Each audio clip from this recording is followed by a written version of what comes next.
Hello, ठीक है, चलिए। हम खेसारी लाल यादव, जिला छपरा, सारण, बिहार। जितने भी हमारी श्रोता, भगवान स्वरूपी श्रोता जितने भी आए हैं, मैं सबका चरण छू के प्रणाम कर रहा हूँ। एक ताली बजाकर श्रीमान। अब सबकर चरण छुए खातिर जाए तो ज्यादा टाइम लगेगा। अच्छा, यहाँ सब लोग भोजपुरी तो समझते हैं ना?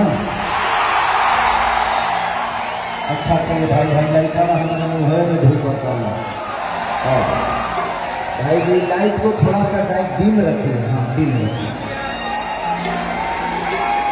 हम लौकाई दे रहे हैं